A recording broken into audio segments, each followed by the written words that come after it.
So, about to go ashore and upload the new video for you. You will notice with this video there'll be a slight change. There won't be the normal intro or the bit at the end, and Nick the Fish, his music won't be in it, because all of that is on my laptop and my hard drives, which my laptop is now fried, so it's all on the iPad for the time being until we get the laptop fixed. After uploading last week's episode, we were in the cafe and I was doing some work on the laptop, and really stupidly spilt beer over my laptop, and it was about half a pint. It went all over the keyboard, all over the speakers, all over the touchpad. It broken. For the time being, all of the movies will be edited on the iPad, so I apologise now if the quality is not the same. So there's either this or not at all until the laptop's fixed. So if you notice any changes, that is why. We woke up on Saturday to a pretty grim looking weather forecast. Hurricane Leslie was on the way, and on advice from Jake's dad, we decided to make a plan. What you doing? It's the calm before the storm.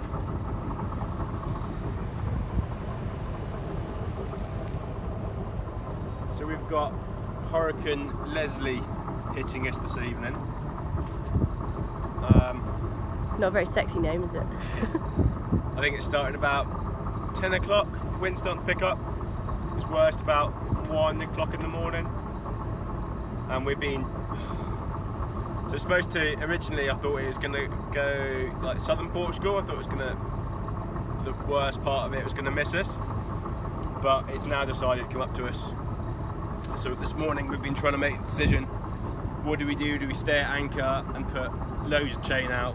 We've got another bow anchor we can put out as well, and just like hang on here, which I don't know how well you can see here, but from where we are we're quite well sheltered. The swell can maybe come in, wrap around the corner and get to us, but over in the marina, which we've been advised is the best place to go, we've been recommended that we should go in there. It's definitely got that feel with the calm before the storm though, because it's flat calm in here at the moment. The sun's up, it's beautiful, but in 12 hours it's going to be blowing 40 knots of wind and pissing down with rain.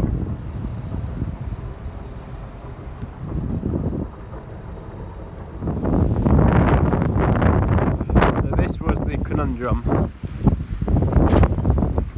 We were anchored over there, and we were unsure whether we would stay there tonight or not. Part of me thinks at anchor, we know our anchor's good, we know that it can take the weight of the boat, no problems. The problem is that the wind's probably about the south at the minute, and then it's going to go around to the north. If the wind was coming from one direction, I would have quite happily put 2 anchors out the bow and just sat there and ridden it out an anchor, but because the wind's spinning around by 180 degrees, I didn't want to do that with 2 anchors. Explain to me what you're doing. So I'm setting the lines up for tonight, because the wind's supposed to, the worst part of the wind is supposed to be coming from the north, which is about over there. So we're going to be getting pushed onto this pontoon. What I've done is put the engine in gear, so we're effectively being pushed onto the pontoon forwards. I'm just making sure that all of our lines are tightly up the same to spread the load over them all rather than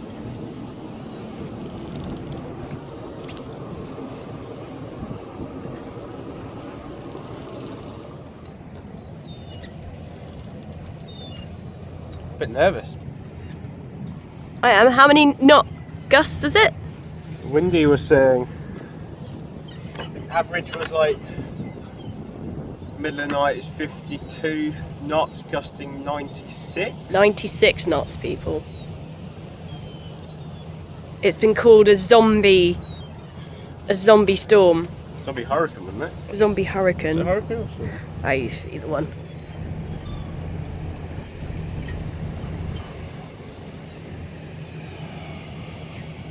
One in the morning, apparently, according to the weather forecast. So I don't really want to be up in the middle of the night putting any more lines on. So I'd rather. And there's our little fender.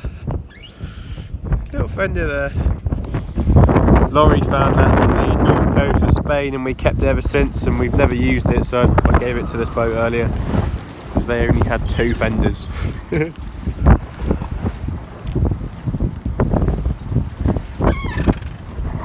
Weird seeing her so bare.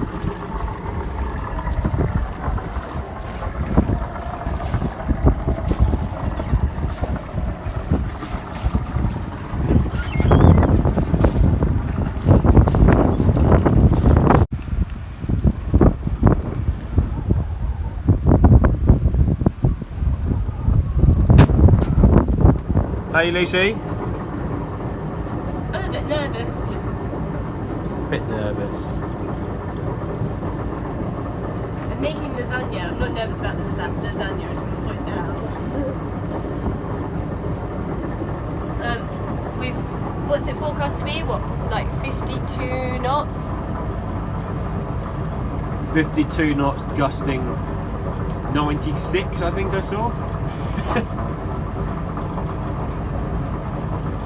So we've come into a marina and Jake's put all the lines on and we've kind of tied everything down and shut everything and made it Literally battened down the hatches. made it as non-wind catching as possible. Less windage. Reduced the windage. And now I'm making a lasagna. I'm nervous. I was going to go and stay at our friend G's house tonight, but I figured it doesn't make sense running away from something that you're scared of. You may as well kind of try and ride the experience out. It's either going to make or break me. As predicted, at about 8 o'clock, the storm kicked off with some heavy rain and increased winds.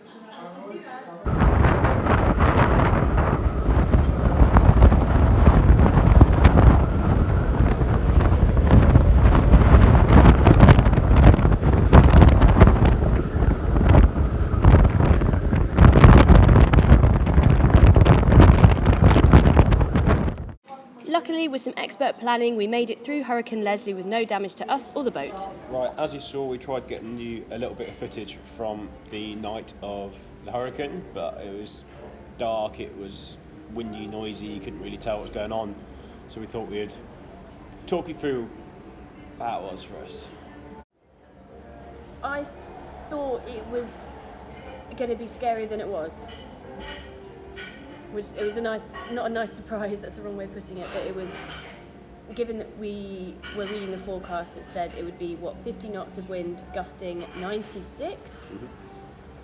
In my head, I thought it was going to be Armageddon, and I had a plan in place to go and stay with our friend G and Andy, while Jake was going to stay on the boat and look after everything and make sure everything was alright, because if something did go wrong, you tend to think quite quickly and you do things really quickly and they sort of come as second nature to Jake.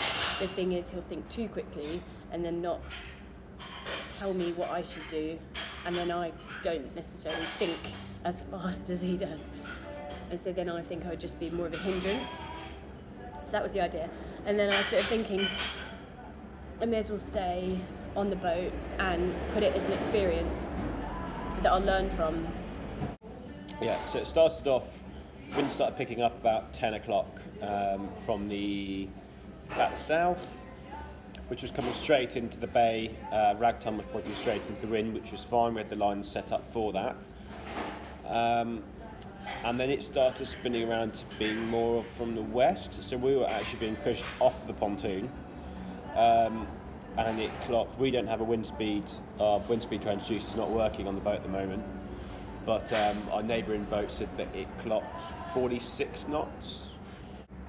I was quite nervous because the boat was being pushed off the pontoon, and although we had probably about 12 different lines out to stop us from breaking loose. I wasn't worried about that. There's only one pylon nearby, and I was slightly worried that the pontoon was actually going to buckle with the windage, because Ragtime started actually heeling over. She was being blown that much by the wind. So that was a little bit. Yeah. So that's the first wave, and once that passed it, the wind dropped down to next to nothing and started spinning around, and it went really quiet, didn't it? The boat stopped moving, and dropped right down. And then the wind then spun around as predicted and started coming from the north, which that was when it was supposed to get at its worst. It was supposed to be 52 gusting 96, so we had all the lines set up for that. That was the main part of the storm. But a lot of people, like G and Andy, said that was where they were. That was really windy. That was the worst part. But we didn't seem to notice it so much. I don't know if it's because it was... We were just coming through the town. Through the town. We were sheltered from all the land behind us. But it didn't seem that bad. No, it didn't seem that bad. And while we kind of hammed it up and we'd sort of built it up in our minds, I think we were both really nervous. Jake was really nervous that that the pontoon might break. That was the foremost thing we were worried about. Or the Ragtime would get dinked, or the lines would break. Any number of things. It was fine. It was a long night of worrying and getting up and checking lines. We had one. Jake was going up and checking every half an hour. We had one 3-strand, which was about that sort of thick. We had one of those that burst. That was one of the shortest lines out the lot, so it didn't have so much stretch in it. Apart from that, all the other lines, there's no chafe on any of them. We're definitely holding on well. Pontoon lasted. Pontoon did last. And I think everybody else in the marina was fine. I don't think anyone had any damage. No. Yeah. I think it's forecast a lot worse than what actually hit us. I think it moved further north. Yeah. It looked like, from what we've heard about what's happened on the news, a lot of the places inland have got hit a lot worse than we did. Trees down and stuff like that, but there was nothing out of place in Peniche. Yeah. So it's fine. So me and Sam have just been shopping for the week, and we've come back and we're a bit hungry, a bit peckish, and so we decided to stop for some toasties, and we also saw that there's some cocktails on the menu. So this is what happened. Cheers! This is how every shopping trip should end. Absolutely. What's going on? I'm trying to remind myself and teach you guys how to play mahjong, which is my gift to Ragtime, the boat. So Sam's been really nice, and she's brought a mahjong set all the way from Alderney with her. Thank you, Sam. Thanks, Sam. Okay. And we're gonna play. I'm sure we're gonna play a fair few games this week. I'm gonna give it a go. Drunken games. Yeah. Sponsored by gin. Oh yeah. I think that's been sponsored by Gordon's actually. For sure. Audiacimentos, passa a expressão. Ele deixou de ter base da onda, a onda era tão... 5 minutes now, 5 minutes remaining. While we're in Peniche, we're lucky enough to see the World Surf League. Vamos já saber quanto é que rendeu ao Adriano Sousa o facto de ter ido ali para a zona dos supers e ter ficado ali pacientemente à espera de uma primeira direita que veio de feição.